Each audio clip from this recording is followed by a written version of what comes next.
자, 그러면 오늘 우리 박근영 부장님과 함께 시장 이야기 잠깐 나눠보도록 하겠습니다. IBK투자증권의 박근형 부장님, 어서 오십시오. 네, 어서 오세요. 안녕하세요. 네, 반갑습니다. 네. 하루 좀 쉬었습니까?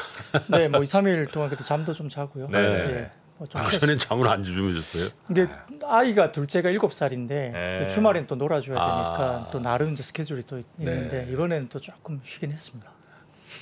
그래서 그런지 그 백옥 같은 피부가 훨씬 더 좋아 보이십니다. 네, 부럽습니다. 아유, 물광입니다, 물광. 자, 우리 박근영 부장님과 함께 오늘은 역시 뭐 해외 시장부터 좀 보고 들어가나요? 네, 뭐 이틀 동안 해외 시장이 열렸기 때문에 짧게 네. 좀 말씀드려야 되겠는데요. 뭐 3일 같은 경우는 다우나 나스닥 좀 좋지 못했죠. 네. 전반적으로 테슬라도 많이 빠졌고요. 애플도 뭐 3.8%, 아마존도 2.5%. 그러니까 기술주 대형주들이 많이 빠졌습니다. 3일 같은 경우는 주말 이제 에너지 업종 제외하고는 모든 업종이 하락세를 나타냈는데 좀 이런 부분에서 좀 우려가 많았습니다. 예. 견고한 5월 고용 지표와 임금 상승률 둔화가 특징적이었는데 굉장히 이게 중요한 데이터였습니다. 고용이 39만 명 증가였는데 사실 32만 명 정도 이제 예상했던 수치였기 때문에 상당히 좋았고요. 강력하게 나왔습니다. 다만 이제 4월이 43만 6천 명 정도였기 때문에 뭐 전반적으로 조금 둔화는 됐지만 그래도 뭐 전반적으로 강력하다 수치 때문에 금리 인상 경로가 좀 더 강력하게 갈 수 있다 이런 우려가 좀 있었던 것 같고요. 다만 고용 지표는 13개월 내에 최저치를 나타냈습니다. 실업률은 3.6% 정도 나와서 뭐 4월과 똑같았는데요. 사실 이제 3.5가 이제 역사적인 최저점이었기 때문에 여전히 네. 실업률도 완전 고용에 가까운 수준이었고 노동 참여율이 62.3% 그러니까 4월이 62.2%였기 때문에 다소 참여율이 좀 높아지고 있다. 그러니까 최근에 대형 빅테크가 레이오프 그러니까 고용을 되게 이제 좀 줄이고 있는 상황이잖아요. 머스크도 그런 이야기를 한번 하면서 아니 그 하루 만에 바꿨더라고요. 네, 그런데요. 아무튼 이제 참여율이 좀 올라간다는 거는 시간당 임금이 조금 낮아질 수 있는 지표가 예. 될 수 있기 때문에 인플레에도 이제 좀 영향을 미칠 수 있습니다. 요건 이제 토요일 새벽 끝난 그 그렇습니다. 시장에 대한 이야기 맞습니다. 해주시는 거고요. 네, 맞습니다. 그래서 시간당 임금이 5.24% 정도 되면서 4월에 5.46보다 좀 낮아졌기 때문에 일단 상승폭이 좀 둔화되는 모습이 보여서 앞으로 인플레이션 경로에 어떻게 영향을 미칠지 좀 봐야 될 것 같고요. 세 번째는 이제 월가 2분기 실적에 대한 그 추정치가 낮아지고 있다고 분석됩니다. 지금 S&P 500기업 2분기 주당 EPS가 추정치가 종전에 57.06달러에서 최근 들면서 이제 55.36달러로 다소 좀 낮아지고 있습니다. 네. 역시 전쟁 이슈 때문에 좀 늦추었던 추정치 하향 조정이 최근 들어서 이루어지고 있기 때문에 미국의 밸류에이션 부분들도 다소 좀 다시 논의가 될 수 있는 부분입니다. 네. 그리고 이제 머스크가 이야기했죠. 뭐 경제가 슈퍼 배드 필링이다. 이게 뭐 개인적으로 어떤 느낌을 가는지 모르겠지만 약간의 뭐 2분기 출하량의 감소라든지 이런 것들도 역시 있는 것 같고요. 그 여러 가지로 지금 테슬라 같은 경우가 2분기에 이제 중국에 대한 이슈가 좀 영향을 미칠 걸로 보이는데 채용 중단을 하고 뭐 직원 10% 감원 필요하다 이야기를 했지만 여기에는 단서가 좀 달렸습니다. 그 현장직이 아니고 사무직 그러니까 이제 다소 조금 최근에 이 재택근무하는 직원들에 대한 약간의 어떤 그런 이야기를 하는 것 같아요. 그래서 사무직에 한해서 이제 전체적으로 지금 10만 명 규모인데 10,000명 정도 감원이 필요하다 이렇게 이야기를 했기 때문에 다소 우려를 좀 나타냈고요. 이게 결국은 최근에 성장을 굉장히 구가하고 있던 테슬라가 이런 이야기 나오니까 이제 경기 침체에 대한 이유가 불거질 수밖에 없는 상황이었죠. 거기다가 지금 테슬라는 도로교통안전국에 이상급제동의 758건 보고사항 때문에 이번 달 20일까지 답변을 요구서를 받았습니다. 그래서 이것도 약간의 좀 우려가 됐고요. 트위터 관련해서는 뭐 인수시의 반독점 이슈가 이상이 없다 이렇게 됐기 때문에 또 이제 트위터를 인수해야 되는 분위기로 가고 있는데 계속 이게 뭐 여러 가지 트위터에 대한 이슈가 아직은 논란이 많습니다. 더 낮게 인수하려고 하는 머스크 입장에도 있고 트위터 입장에서는 기존에 그대로 뭐 계약대로 인수를 하라 이렇게 계속 하고 있기 때문에 줄다리기가 아직 있는 것 같고요. 그다음에 국제유가가 급등했습니다. 뭐 증산 합의 필요성이 실효성이 낮아지고 있다 이 이야기인데 결국 50% 증산을 합의를 했지만 이게 실제적으로 증산이 불가능한 나라까지 똑같은 안배 배분을 했다. 그렇기 때문에 실질적으로 50% 증산을 이야기를 했지만 뭐 앙골라라든지 나이지리아 이렇게 증산을 실제로 못하는 국가에까지 똑같이 안분을 하고 러시아까지 증산에 대한 안분을 했기 때문에 네. 실효성이 낮다. 이것 때문에 이제 유가가 오히려 튀어오르는데요.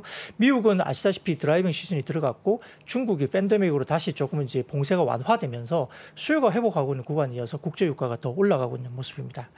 그다음에 이제 지금 로레타 메스터 클리브랜드 페드 의장이 뭐 9월에 확실한 증거가 없으면 당연히 50bp 적어도 아니면 25p 정도다. 그래서 금리 인상 중단이 없다라고 이제 못을 박았기 때문에 사실 9월에 이 금리 50bp냐 25bp가 상당히 중요한데요. 만약에 9월까지 50bp까지 올리게 되면 지금 기준금리가 상으로 연말에 3% 수준까지 올라갑니다. 네. 그래서 이제 경기의 연착륙이냐 경착륙에 대한 기준점이 3% 정도로 이제 시장에서 이야기되고 있는데 9월에 50bp를 올려버린다면 11월, 12월은 25bp를 올리더라도 연말까지는 3%대까지 올라가거든요. 그렇게 되면 경기에 대한 약간의 이슈가 생길 수 있고 만약에 9월에 25bp 정도로 좀 내려온다면 연말까지는 2.75 정도까지 끝나기 때문에 다소 조금 이제 경기에 대한 약간의 안도를 할 수 있다. 그래서 9월에 50bp냐 25bp냐 이게 상당히 좀 중요한 이슈로 이야기가 되는 것 같습니다. 그래서 네. 3% 기준금리가 연착륙과 경착륙을 가르는 분기점이 될 것이다. 이렇게 미국 시장에서는 이야기하고 있는 것 같고요. 이제 이번 주 같은 경우는 호주 7일 이거 ECB 9일 통화정책회의가 있는데 금리 인상 여부와 이야기가 될 것 같습니다. ECB가 7월 정도에 금리 인상 이야기가 되고 있기 때문에 이것도 좀 봐야 될 것 같고요.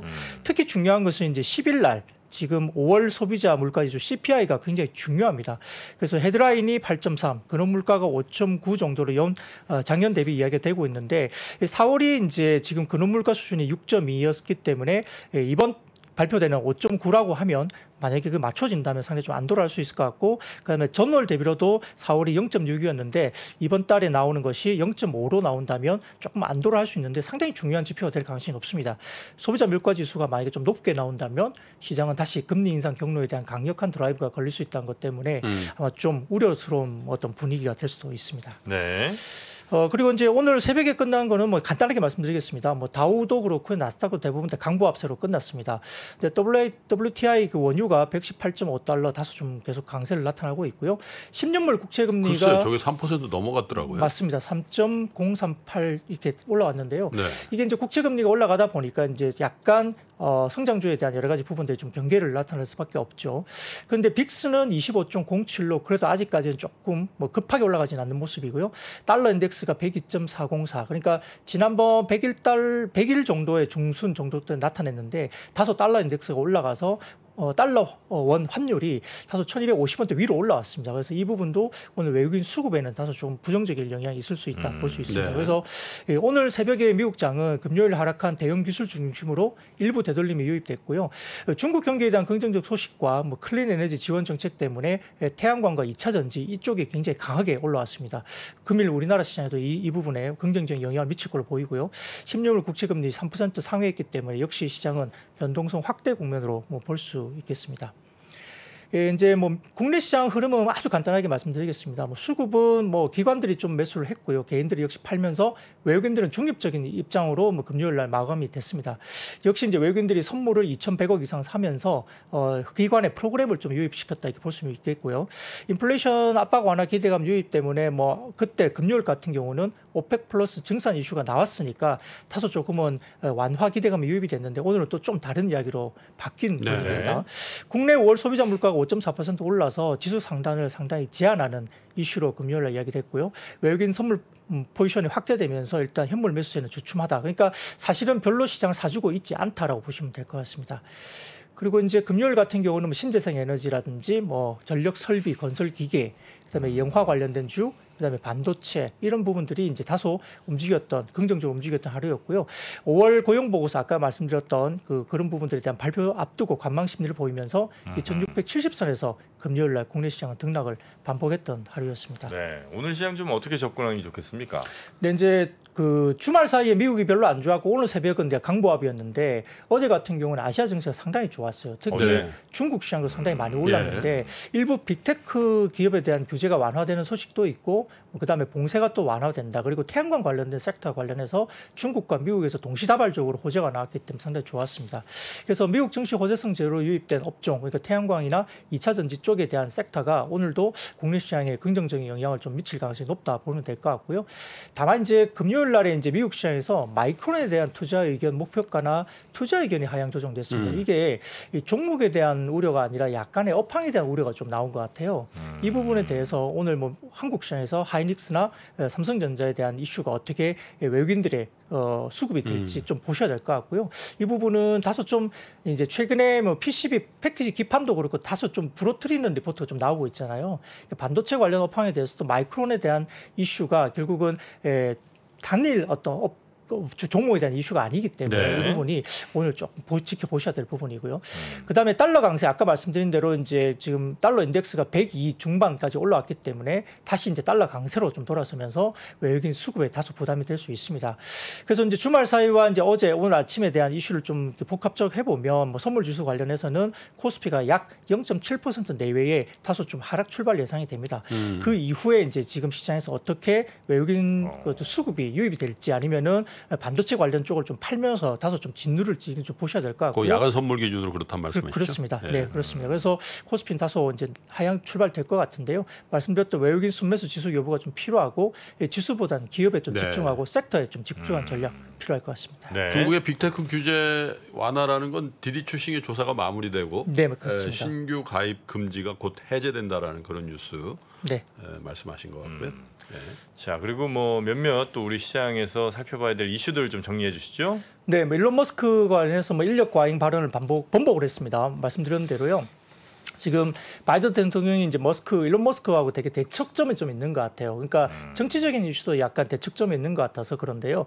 바이든 대통령이 포드나 스텔란티스 그다음에 인텔의 대규모 투자를 언급하면서 이 머스크에 향해서 이렇게 이야기했죠.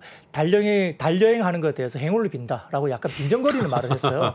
그 정도로 약간 이제 관계가 좋지 않은데 이제 그에 대한 여러 가지 이슈 그리고 이제 직원들도 머스크에다가 약간 해명을 요구하는 듯한 이야기가 많았던 것 같아요. 아 진짜 우리 자를 거냐? 네, 네, 그렇죠. 그러더니 이제 머스크가 이제 이야기하기를 이제 테슬라 직원은 어차피 늘어날 거다. 단 시간제 직원 수가 증가하고 이 정상적인 고용을 하고 있는 사람들은 뭐 그대로 변함이 없을 거다 이야기를 하는 것 같거든요. 그래서 거기에 뒤에 나오는 부분들은 결국은 최근에 이제 뭐 재택근무를 너무 많이 하는데 돈은 주는 만큼 일을 안 한다는 불만이 좀 있는 것 같아요. 그래서 재택근무자들이 빨리 안 나오면 뭐 굳이 나오지 마라 뭐 이렇게까지 이야기하고 있는데. 근데 재택근무 중에 나오라 그랬는데 안 나갈 수가 있나요? 그게? 나오라 그랬는데 근데 그 나가는 거에 대해서 네. 되게 저항이 좀 세더라고요. 아, 미국. 그래요? 그러니까 예를 들면 애플 같은 경우도 네. 다시 이제 지금 재택 비율을 높이려고 그랬다가 근로자들이 하도 반대하는 바람에 다시 좀 철회했거든요. 그러니까 그 재택했다가 다시 나가기는 조금 싫은 뭐. 재택이 치명적이구만. 이제 뭐 테슬라는 사실 노조가 없지 않습니까? 네. 뭐 그래서 이제 이게 어떤 발언인지 모르겠는데 이게 2분기가 출하량이 좀 줄고 실적이 이제 다소 가이던스가 좀 낮아지는 분위기에서 여러 가지 뭐 일단 뭐 비용에 대한 이슈 이런 것들 좀 부각시키기 위한 그런 거 아니냐 이렇게 이야기하고 있는데요. 뭐 왔다 갔다 하는 뭐 이런 발언들 때문에 네. 좀 혼란을 주는 건 맞습니다. 뭐 주당 뭐 40시간은 일해야 된다. 뭐 내가 옛날에 그 공장에서 밤새고 이러지 않았으면 지금 테슬라 없다 이런 얘기도 막 하고 하는 거 보니까 일론이? 일론 머스크가 예, 그래서 무조건 재택은 좀 싫어하는 것 같더라고요. 예, 근데 뭐 그러면서 또 트위터는 왜 인수하려는지 잘 모르겠어요. 일할 시간도 없는데 트위터까지 인수하면서 어떻게 경영을 할지 시간이 사실 정말 모자라는 분 같은데 네. 아무튼 뭐 여러 가지 말로써 논란을 많이 일으키는 분이라 좀 이제 지켜봐야 될 것 같고요. 이 두 번째는 이제 태양광입니다. 역시 최근에 주가가 좋았는데 이 계속적으로 이제 호재가 이어지고 있죠. 지금 이 바이든 대통령발 태양광 호재 두 가지가 나왔습니다. 그래서 미국산 태양광 생산 확대를 위한 행정명령인데요. 이 디펜스 프로덕션 액트라는 그 법안을 동원하면서 2024년까지 22.5기가와트의 태양광 생산 설비를 미국 내에 구축하는 것을 목표로 한다입니다. 이 현재 약 8기가와트 수준이기 때문에 상당히 큰 규모의 추가적인 확보이고요. 미국 내 모듈 생산 라인이 약 3배 가까이 증가될 수 있는 이슈라고 분석되고 예. 있습니다. 그래서 이제 미국 내 생산 라인을 보유하고 증설 진행 중인 뭐 한국의 태양광 업체들의 수혜가 점쳐지고 있고요. 그다음에 동남아 셀 모델에 대한 관세 부과를 2년간 유예 결정인데 이게 되게 중요한 이슈인데 이 중국 업체들이 캄보디아나 베트남 그다음에 태국, 말레이시아를 통해서 이 관련된 모듈을 우회 수출하고 있다고 가정을 하고 있다고 합니다. 미국이. 네. 그래서 이거 부분 때문에 관세를 소급 정해서 부과를 할 예정으로 돼 있었는데요. 이게 이제 지금은 그 관련된 관세 부과를 2년간 유예하겠다는 거거든요. 그래서 이제 아까 말씀드렸던 그 중국 업체들이 캄보디아나 베트남 쪽, 동남아 쪽을 통해서 우회 수출한 것을 관세로 막으려 했던 것을 이렇게 유예를 결정하면은 미국의 태양광 설치 수요가 단기 급감 가능성이 높았던 우려가 완전히 악재가 사라질 수 있는 그런 부분이 될 수 있습니다. 그래서 이제 지금 미국 태양광 설치량의 약 80%가 아시아 지역으로부터 수입된 셀 모듈에 의존하고 있기 때문에 이러한 관세에 대한 어떤 유예 결정은 상당히 좀 긍정적인 모멘텀 충분히 작용할 수 있다 이렇게 볼 수 있겠고요. 네. 국내 업체에도 상당히 좀 호재로 작용할 수 있겠죠. 거기다가 이제 중국도 태양광 풍력 사람에 대한 반가운 소식을 하나 전했습니다. 지금 2021년 말에 중국의 국가발전개혁위원회와 에너지국이 사막과 황무지 중심의 1차 풍력 태양광 기지 건설 프로젝트를 발표를 했었는데요. 네. 지금 22년 5월 31일 날 국무원이 또다시 경제 안정화를 위한 일련의 정책 조치를 발표하면서 빠른 시일 내에 2차 프로젝트 추진을 언급을 했습니다. 그 2차 기지 규모는 약 400기가와트에 달할 것으로 보이니까요. 네. 글로벌 중국은 정말 태양광 쪽의 최대 수요처로 부상할 수 있는데 기존에 1차 발표 때는 97.05기가와트 정도 규모였는데 지금 2차 기지 규모가 400기가와트라고 하니까 이게 발표 예정으로 지금 이야기가 중국에서 되고 있다고 합니다. 그러니까 투자 금액은 1.6조 위안 정도이고요. 약 3조 위안 규모의 유관 산업 투자도 견인할 수 있다는 기대가 있기 때문에 상당히 태양광 쪽은 또 호재가 될 수 있겠죠. 네. 그리고 이제 미국 국무부 홈페이지에서 그 대만 독립을 지지하지 않는다라는 부분이 다시 명시가 됐다고 합니다. 이게 이제 미중 관계가 약간 또 이런 그 필요성에 의해서 약간 또 완화되는 분위기로 가고 있는데요. 여기에다가 지금 대중 관세 관련해서 가전이나 소비재 등 일부 철폐 관련된 이슈가 상무부를 통해서 언급이 됐고요.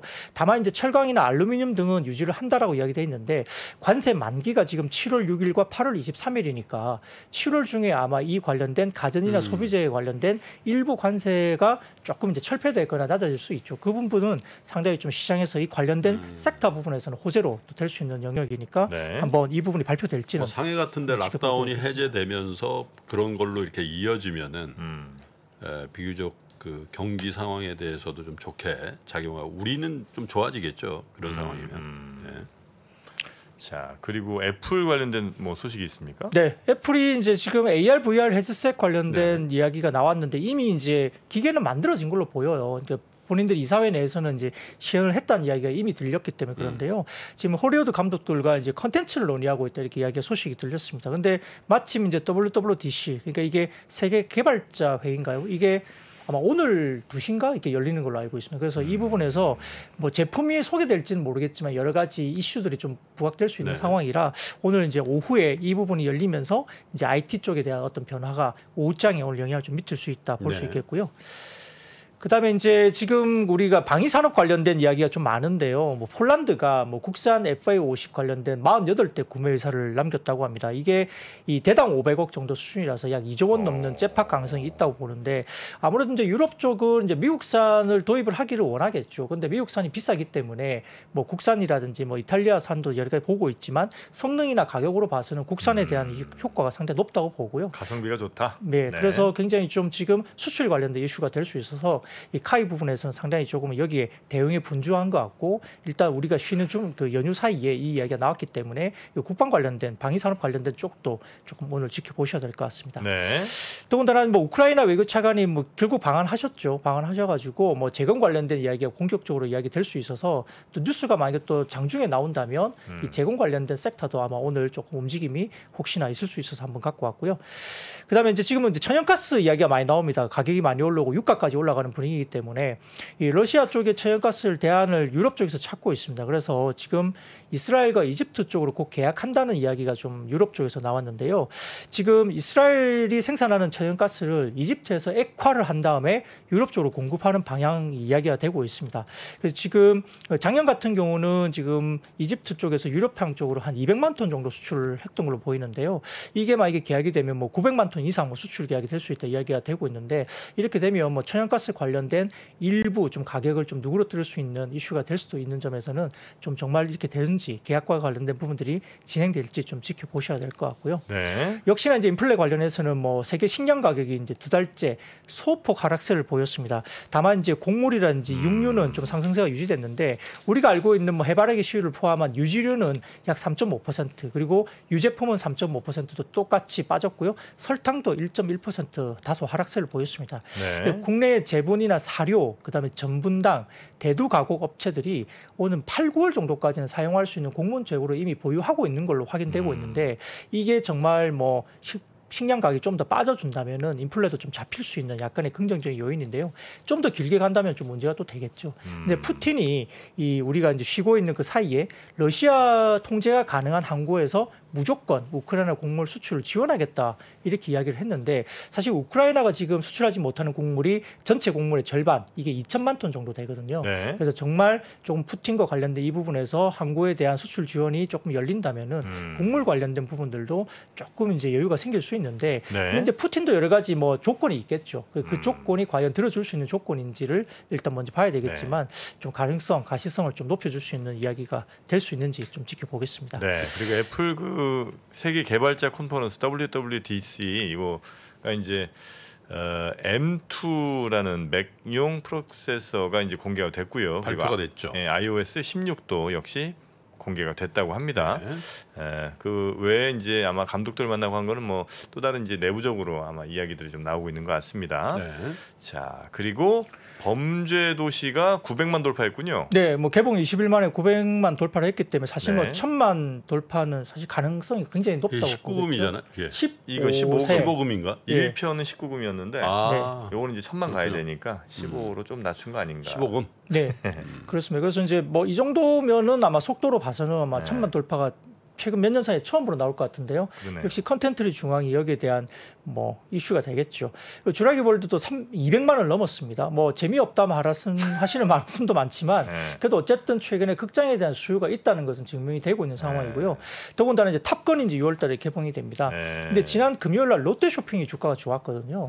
롯데 쇼핑이 기본적으로 구조조정을 했다. 롭스라든지 이런 구조조정, 인력 구조조정이라든지 그다음에 이제 영화 산업이 이제 롯데 쇼핑 내에 영화 산업이 있습니다. 아. 롯데 컬처웍스인가 이 있거든요. 롯데 시네마가 쇼핑 안에 있는 거예요? 네, 그렇죠. 그래서 그 부분 때문에 작년 같은 경우에 아마 적자가 이 시네마 산업 때문에 한 1,560억인가 적자가 대략적으로 수치가 제가 정확하지 않습니다만 그 정도를 많이 났다고 합니다. 이게 BP 수준까지 올라오게 된다면 이제 전반적인 턴어라운드 이슈가 있기 때문에 최근에 이제 뭐 리오프닝 때문에 유통가가 굉장히 좋아지는 분위기에서 구조조정을 이미 해놨고 그다음에 영화 산업과 관련된 턴어라운드 때문에 롯데 쇼핑이 지난주에도 좀 주목을 받았던 이슈이기 때문에 탑건이 더군다나 롯데 쇼핑이 이제 배급을 하고 있거든요. 네네네. 그래서 미국 시장에도 탑건이 일단 좋았는데 물론 뭐 우리가 해리포터 같은 게 국내에서 잘 안 되듯이 스타워즈가 국내에서 흥행이 잘 안 되듯이 네네. 뭐 탑건이 또 국내에서 흥행할 수 있을지는 좀 지켜봐야 되겠지만 아무튼 이슈는 좀 지켜볼 필요는 네. 있겠습니다. 애들 둘 데리고 셋이서 영화 봤는데 주라기 월드. 좋아해? 근데 길더라고요, 좀 영화가 한 2시간 반 하는 것 같은데. 근데 극장표만 한 물론 이제 약간 좀 뭐 자리가 없어서 좋은 자리를 갔거든요. 근데 셋이 보는데도 한 10만 원 나오지. 아니 5만 1,000원. 아, 그래? 아이맥스를 안 보셨어요? 아이맥스는 아니었고요. 네. 예, 그래서 뭐 약간 좀 편한 의자 뭐 이런 거였는데 5만 원. 아, 근데 거기 또 팝콘도 사줘야지. 그러니까 뭐. 한 6만 원은 그냥 나가더라고요. 아이스크림 사줘야지 뭐. 끝나면 또 밥 사줘야지. 영화가 이게 예전보다 많이 아, 근데 비싸졌습니다. 이거 보니까 범죄 도시는 난 텔레비에서 언제 하나 이렇게 계속 아, 안 극장 나오더라고. 가세요. 아니 넷플릭스 있으니까. 아이, 극장 한번 가셔야지. 극장 산업도 한번 좀 살아나야죠. 언제까지 그 집에서만 모시고. 알겠습니다. 범투. 보죠. 네. 예, 그리고 이제 뭐 지금 저희가 이제 국내 셀업체 같은 경우는 하이니켈 이슈가 있는데요. 뭐 니켈 가격이 3만 달러 밑으로 떨어지고 있습니다. 그래서 3월에 고점 4.5만 달러였는데요. 지금 2.7만 달러로 이제 39%나 하락하면서 국내 이제 셀업체, 소재 업체들이 상당히 그래도 원가에 대한 이슈가 조금 이제 낮아지고 있는 부분인데 보통 한 2, 3개월 후에 셀업체들이 가격에 전가하면서 팔고 있거든요. 그런데 원가에 대한 이슈가 좀 니켈 가격 하락세 때문에 국내 2차 전지 셀업체들이 조금 어떻게 갈지, 소재 업체가 어떻게 갈지 뭐 긍정적인 요인을 볼 수 있겠죠. 최근에 LFP 관련된 이슈도 뭐 CATL이 상당히 좀 뭐라 그럴까요? 주가도 많이 빠졌습니다. 왜냐하면은 원가에 대한 부분들 때문에 이제 실적이 되게 안 좋아졌거든요. 최근에 이제 뭐 보고서를 보면 LFP 그 배터리와 국내 하이니켈 배터리의 가격 단가 차이가 한 14% 정도까지 좁혀졌다고 해요. 그러니까 LFP 관련된 경쟁력이 다소 좀 줄어드는 과정에서 이 니켈 가격이 이렇게 빠지면 국내 소재나 셀업 업체에 대한 이슈도 조금 경쟁력이 좀 더 강화될 수 있는 여지가 있다는 점에서는 긍정적인 이야기가 같고요. 그다음에 지금 그 증시 부분에서 다소 이제 2,700 부분에 올라가는 게 좀 어려워지는 부분들이 역시나 거래대금에서 나옵니다. 결국 일평균 거래대금이 1년 3개월 만에 최저치까지 빠졌는데요.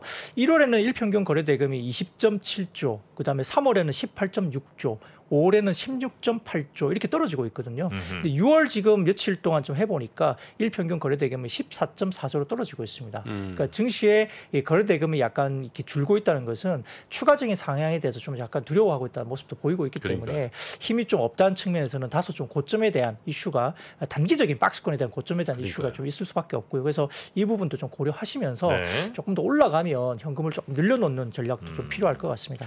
올해 개인 투자들이 순매도했더군요 보니까. 네, 일부 좀 올라오면서 아마 박스권 상단에 대한 이슈 때문에 좀 팔고 있는 느낌이 좀 드는데요. 아마 외국인들이 샀던 것은 지난번에 5월 말이죠. MSCI 그 지수 리밸런싱 때문에 종가에 또 외국인들이 5천억을 그 리밸런싱 때문에 종가 5천억이 들어와서 그 부분도 영향이 있었다 보시면 될 것 같고요. 그다음에 이제 지금 뭐 아주 단신입니다만 세븐틴이 정규 4집 초동 206만 장을 팔았다고 나왔습니다. 이게 올해 판매된 앨범의 최고 기록입니다. 올해? 예.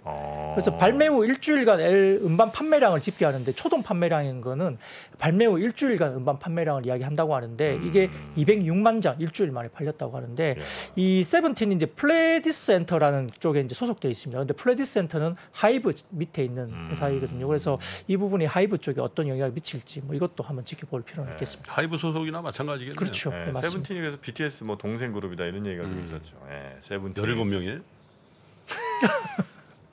멤버가? 아, 어떠세요, 여러분? 이런 그 어르신의 이야기 여러분은 그냥 참고 넘기시겠습니까? 이렇게 한번 던져주는 게 내 역할이잖아. 세븐틴이면 17명이냐 2NE1은 21명인가요 그러면?